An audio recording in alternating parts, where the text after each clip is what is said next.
നമ്മുടെ യമൻ ഭരിക്കുന്നത് ഹൂത്തികളാണെന്ന് എല്ലാവർക്കും അറിയാലോ അല്ലേ. യമന് പ്രത്യേകിച്ച് മറ്റൊരു ഭരണ സംവിധാനങ്ങളും അല്ലെങ്കിൽ ഇപ്പൊ നമ്മൾ ഈ പറയുമ്പം പറയാം സൗദി അറേബ്യൊക്കെ പോലെ അവിടെ ശരീഅത്ത് നിയമമാണ് ഒക്കെ സത്യം തന്നെ. പക്ഷെ അവിടെ ഒരു കംപ്ലീറ്റ്ലി ഒരു വെൽ ഓർഗനൈസ്ഡ് ആയിട്ടുള്ള ഒരു അഡ്മിനിസ്ട്രേഷൻ അവിടെ ഇല്ല. അവിടെ ഹൂത്തികളാണ് ഭരിക്കുന്നത്. കാലങ്ങളായിട്ട് വർഷങ്ങളായിട്ട് യുദ്ധം നടന്നുകൊണ്ടിരിക്കുന്നു. അതും പല സ്ഥലങ്ങളിലോട്ടായിട്ട് യുദ്ധം നടന്നുകൊണ്ടിരിക്കുന്നു. അങ്ങനെ ഒരു സ്ഥലത്ത് ഒരു നയതന്ത്രപരമായിട്ട് പ്രത്യേകിച്ച് ഒരു സ്കോപ്പും അല്ലെങ്കിൽ ഹോൾഡും ഇല്ലാത്ത നമ്മുടെ കേന്ദ്ര സർക്കാരുണ്ട്.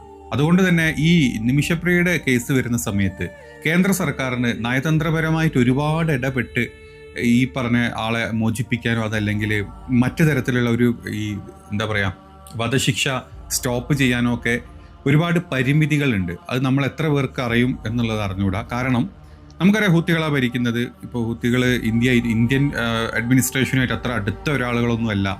അവർ എപ്പോഴും ഇപ്പം കണ്ടുകൊണ്ടിരിക്കുന്ന യുദ്ധം തന്നെ അവർ ഇസ്രായേലിനെതിരെ യുദ്ധം ചെയ്ത് പലസ്തീനെ സപ്പോർട്ട് ചെയ്യുന്ന ആളുകളാണ്. നമ്മൾ ഇന്ത്യൻ സർക്കാരിൻ്റെ കാര്യം പറഞ്ഞാൽ ഇന്ത്യ എപ്പോഴും ഇസ്രായേലിനെ സപ്പോർട്ട് ചെയ്ത് അമേരിക്കനെ സപ്പോർട്ട് ചെയ്ത് നിൽക്കുന്ന ആളുകളാണ്. പലസ്തീന് വേണ്ടിയിട്ടോ അതല്ലെങ്കിൽ ഗസക്ക് വേണ്ടിയിട്ടോ പ്രത്യേകിച്ച് ഇപ്പോൾ UN മറ്റെവിടുത്തെ ഒരു ഐക്യ സംഘടനകളുടെ വോട്ടിങ്ങിലൊന്നിലും ഇന്ത്യ പങ്കെടുക്കാണ്ട് വിട്ടു നിൽക്കുന്ന ഒരാളുകളാണ്.